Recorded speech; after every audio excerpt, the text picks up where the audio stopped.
with just a week left for the vote on account, what is India Inc. expecting from the Finance Minister? Shireen Bhan caught up with the members of CII and India Inc. at the World Economic Forum in Davos and began by asking about the key measures that are likely in the interim budget. Here's a slice of that conversation.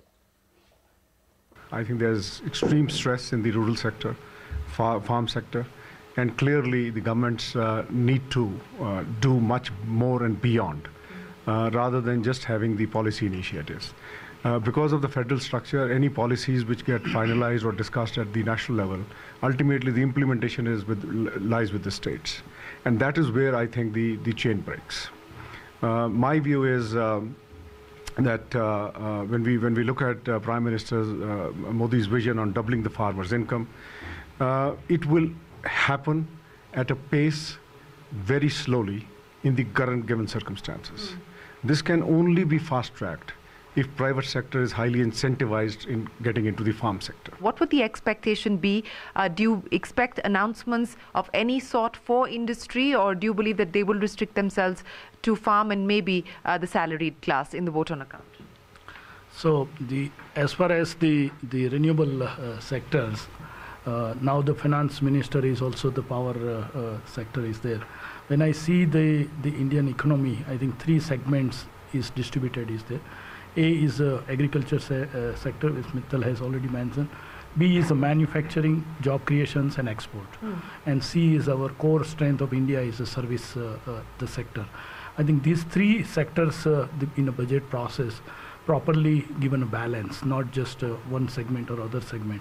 I think that will give the holistic or inclusive growth opportunity to continue the momentum, because there is a momentum, 7%. Our growth is really good. We should not aspire more than 7% because it's very difficult for our country to manage the more than 7% the growth area. Do you expect any specific measures for the MSME sectors to be announced in the vote on account? See, what one would really want to see a large number of it. I mean, we have seen GST getting really settled in.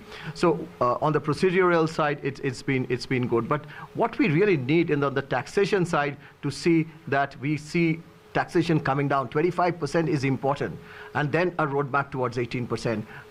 So we need to get that. We are really a high tax economy if you really look at the direct tax. Indirect tax having been done, direct tax needs to be done. We've had coalition governments in the past. In the last 20 plus years since we started the reform process, no government has reversed significant economic policies. It's really been a continuation irrespective of whether it was the NDA or the UPA. So what is the fear? In the next 6 months, people would still, hold back making big announcements or, big investments. Announcements can be made. But I think only once there's clarity in terms of what elections throw up, and many scenarios can be thrown up, only after that I think real decisions will. But I want to add one point on the budget. I think there has been a foundation laid for a multi-decadal growth in India. Tax compliance is going up. Revenue leakage is reducing because of direct benefit transfer. But there is a pain of this transition, and the cost of this transition is being paid upfront. And there is, I think the recent state elections showed us that, there is no feel-good factor. And I have no illusions that this budget is a vote on account, so it's not a budget which will get implemented without the next government.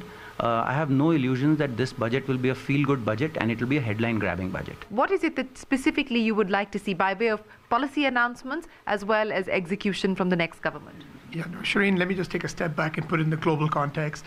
I think we'll see global growth this year decelerate from about 3.8% to about 3.5%. We're seeing the US slow down. China's a bit slowing down, but I think this is an incredible opportunity for India now to sort of shine in this global macro uncertainty that exists in different parts of the world. So I think this budget could be an incredible opportunity for the government to drive a couple of sectors. One is core infrastructure. I think this is our time to invest deeply in core infrastructure, and that's what we need. Well, that's